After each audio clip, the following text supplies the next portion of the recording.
Halo, selamat datang. Saya ucapkan khususnya untuk KKL kelas 11.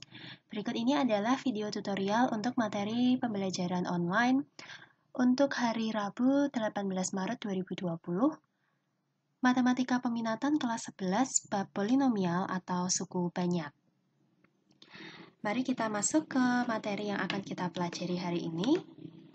Ada 5 subbab yang akan kita pelajari yang berisi tentang fungsi polinomial, nilai fungsi polinomial, polinomial identik, operasi aljabar pada polinomial, serta pembagian polinomial. Sebelum itu, apa sih sebenarnya polinomial itu? Mari kita perhatikan bentuk berikut. Pasti teman-teman sudah familiar, bentuk ini adalah bentuk kuadrat. Bagaimana dengan bentuk yang satu ini? Ini adalah pangkat 3, maka kita menyebutnya kubik. Lalu, bagaimana untuk bentuk yang seperti ini? Pangkatnya bukan lagi 2, bukan lagi 3, melainkan pangkat n. Bentuk seperti inilah yang akan kita sebut sebagai polinomial atau suku banyak. Suku banyak atau polinomial untuk variabel x dengan derajat n. Di sini yang dimaksud dengan derajat adalah pangkat tertinggi dari polinomial yang ada. Contohnya, di sini dapat kita lihat bahwa polinomial ini di sini ada an x pangkat n, kemudian an-1 x pangkat n-1, dan seterusnya sampai yang paling akhir adalah a0. an, an-1, an-2, dan seterusnya sampai a0 ini adalah konstanta real. Bilangan real dia bisa pecahan, boleh bilangan bulat, boleh positif, boleh negatif, asalkan an-nya tidak sama dengan 0. Kemudian an adalah koefisien dari x pangkat n, an-1 koefisiennya x pangkat n-1, dan seterusnya. Dan n di sini dia adalah bilangan cacah yang menyatakan derajat suku banyak. Derajat adalah pangkat tertinggi dan bilangan cacah adalah bilangan bulat yang tidak negatif. Artinya dia tidak boleh negatif dan juga tidak boleh bilangan pecahan. Bentuk penulisan suku banyak dapat disusun dengan dasar pangkat yang paling tinggi itu diletakkan di urutan paling depan atau paling kiri, sedangkan pangkat yang lebih kecil ada di sebelah kanannya dan seterusnya. Contohnya di sini saya punya polinomial 8x pangkat 3 ditambah 6x kuadrat ditambah 5x ditambah 3. Ini sudah dalam posisi menurun dari pangkat paling tinggi di sebelah kiri dan makin turun bisa dinyatakan seperti ini. Contoh lain adalah 2x pangkat 4 dikurangi 7x pangkat 3 ditambah 5x dikurangi 9. Bisa dinyatakan seperti ini, di mana kalau kita tidak melihat ada x pangkat 2 di sini, artinya koefisiennya adalah 0. Konstantanya adalah yang paling akhir, yaitu minus 9. Tetapi teman-teman perlu memperhatikan bahwa 8x pangkat 3 ditambah 6x kuadrat ditambah 5x ditambah 3 ditambah 2 per x ini bukan contoh polinom karena ada variabel yang pangkatnya bukan bilangan cacah. Contohnya di sini kita bisa melihat dia adalah 2 per x. Maka kita bisa menuliskan ini menjadi 2x pangkat min 1. Artinya dia bilangan negatif sehingga bukan bilangan cacah. Sedangkan untuk contoh berikutnya 8x pangkat 3 ditambah 6x kuadrat ditambah 5x ditambah 3 akar x plus 2 ini juga bukan polinomial karena 3 akar x bisa ditulis menjadi 3x pangkat setengah. Di sini kita dapatkan bilangan pecahan dan bukan bilangan cacah. Namun demikian, bentuk yang seperti ini, 5 dikurangi x ditambah 2 min x dikalikan 1 plus x kuadrat, ini adalah contoh polinomial. Karena kalau kita kalikan, dan kita kelompokkan yang pangkatnya sama, akan kita peroleh menjadi min x pangkat 3 ditambah 2x ditambah x kuadrat ditambah 7. Ini adalah contoh polinomial. Berikutnya, kita akan masuk ke nilai fungsi polinomial. Jika suatu fungsi polinom dilambangkan dengan px, maka nilai fungsinya untuk x sama dengan k untuk suatu konstanta k adalah pk.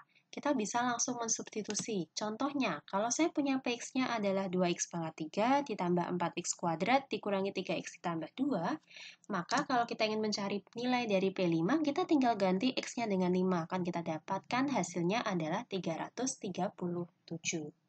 Ada cara lain yang disebut dengan cara Horner. Caranya, kita tulis terlebih dahulu. Di sini paling tingginya adalah x pangkat 3, lalu x pangkat 2, x pangkat 1, dan konstanta itu adalah X pangkat 0. Kita tulis dulu koefisien dari masing-masingnya. Ada 2, 4, min 3, dan 2. Kita buat dulu bagannya, karena kita mau mencari nilai P5, berarti di sini akan kita tuliskan 5. Caranya, angka yang paling awal ini dia langsung turun ke bawah, lalu ini dikalikan dengan angka 5, akan kita peroleh 10, sehingga kalau dijumlah menjadi 14. 14 kalau dikalikan 5 akan jadi 70. 70 dikurangi 3 adalah 67, maka kalau kita kalikan 5 akan kita peroleh 335, sehingga kalau kita jumlah ini akan menjadi 337. Hasilnya sama dengan kita menggunakan cara substitusi, yaitu 337. Oke, selanjutnya materi berikutnya yang akan kita pelajari adalah polinomial identik. Kalau mendengar kata identik, pasti yang terbayang adalah sesuatu yang sama. Dua suku banyak atau polinomial dikatakan sama atau identik memiliki dua syarat, yaitu yang pertama derajatnya harus sama, dan koefisien-koefisien suku yang sejenis juga sama. Contohnya, kalau saya punya suatu persamaan polinomial, x pangkat 4 ditambah a, x pangkat 3 dikurangi 4x kuadrat min 10x plus 3 sama dengan polinomial yang sebelah kanan ini adalah x kuadrat ditambah 2x ditambah 3 dikalikan x kuadrat ditambah bx ditambah 1. Maka kalau kita ingin mencari berapa nilai A dan juga B, kita kalikan dulu satu per satu dengan polinomial yang ada di ruas kanan. Lalu setelah itu kita himpun, akan kita peroleh seperti ini, sehingga kita tinggal mencocokkan saja untuk pangkat 4. Di sini koefisiennya 1, untuk pangkat 3 di sebelah kiri itu A, sebelah kanan itu B plus 2. Dan seterusnya. Maka, kalau kita membandingkan untuk koefisien X, di kiri ada min 10, dan di sebelah kanan kita punya koefisien X-nya adalah 3B plus 2. Maka nanti kalau kita hitung, kita akan dapat B-nya sama dengan min 4. Dan koefisien X pangkat 3-nya di mana di sebelah kiri kita dapat itu A, dan di sebelah kanan kita dapat B plus 2, maka nanti akan kita peroleh nilai A sama dengan min 2. Materi berikutnya yang akan kita pelajari adalah operasi aljabar, meliputi penjumlahan, pengurangan, dan perkalian. Suatu polinomial yang berderajat n dan suatu polinomial berderajat q akan berlaku derajat penjumlahan atau pengurangannya adalah derajat yang paling tinggi, tergantung mana yang lebih besar. Kalau n yang lebih besar berarti nanti hasilnya n.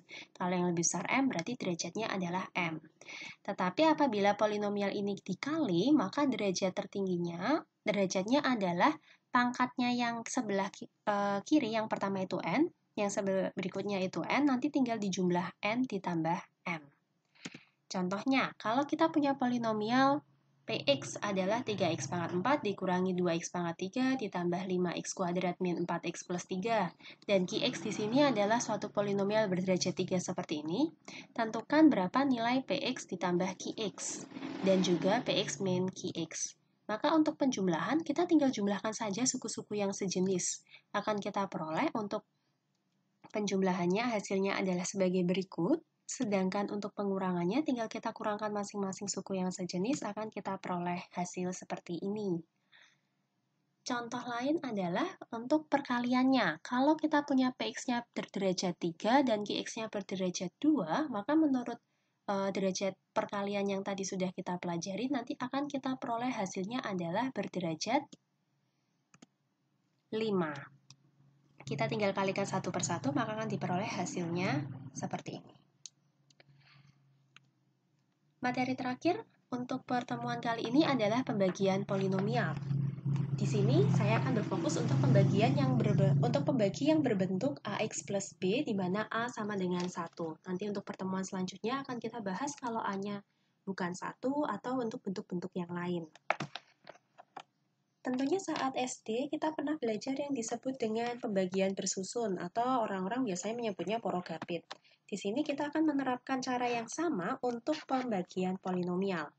Kita lihat soalnya, tentukan hasil bagi dan sisa apabila x pangkat 3 ditambah 2x kuadrat ditambah 3x ditambah 6 dibagi dengan x min 2. Karena kalau untuk cara porogapit, maka kita akan tuliskan dulu di sini x pangkat 3 ditambah 2x kuadrat ditambah 3x ditambah 6 akan kita bagi dengan X min 2.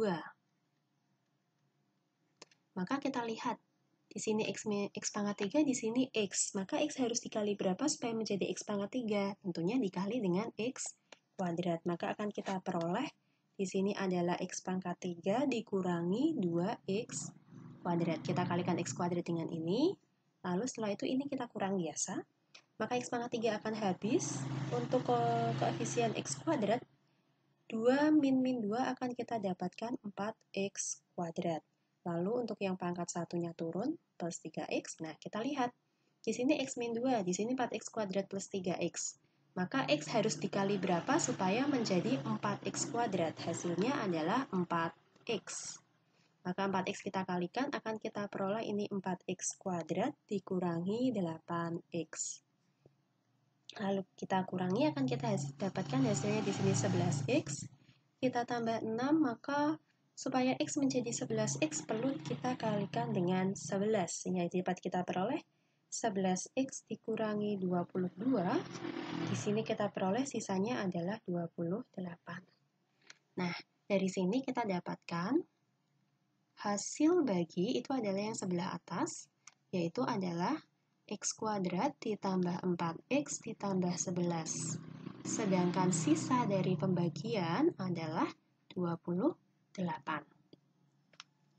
Dengan kata lain, polinomialnya dapat kita nyatakan bahwa X pangkat 3 ditambah 2X kuadrat ditambah 3X ditambah 6 ini bisa ditulis sebagai X kuadrat ditambah 4X ditambah 11, yaitu hasil bagi yang kita peroleh dikalikan dengan dibaginya adalah X min 2, masih ditambah dengan sisanya yaitu 28. Dengan cara lain, kita bisa menggunakan cara Horner atau pembagian dengan bagan. Kita tulis dulu koefisiennya. Di sini ada pangkat 3, berarti kita tulis di sini X pangkat 3, X pangkat 2, X pangkat 1, dan konstanta. Nah, akan saya tulis di sini 1, ini 2, ini 3, ini 6. Lalu akan saya bagi. Karena X-nya dikurangi 2, maka akan kita peroleh X-nya sama dengan 2. Maka kita tuliskan angka 2 di sini. Jadi, dengan cara yang seperti sudah saya ajarkan tadi, kita turunkan 1, lalu 1 dikalikan 2 adalah 2, kita jumlah sama dengan 4. 4 kita kalikan 2 sama dengan 8, 8 ditambah 3, 11, 11 dikali 2 adalah 22, maka kalau dijumlah menjadi 28. Cara membacanya ini adalah sisa. Lalu kita perhatikan, di sini X-nya adalah pangkat 3, maka nanti ini akan kita baca ini adalah koefisien X kuadrat, X dan konstanta.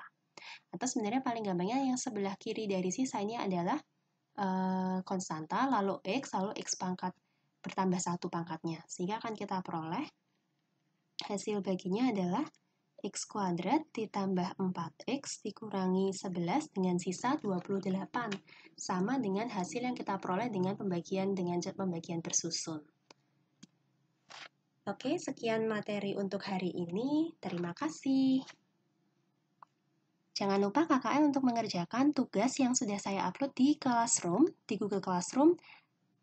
Kerjakan dan kumpulkan sesuai dengan jadwal yang sudah ada. Selamat belajar!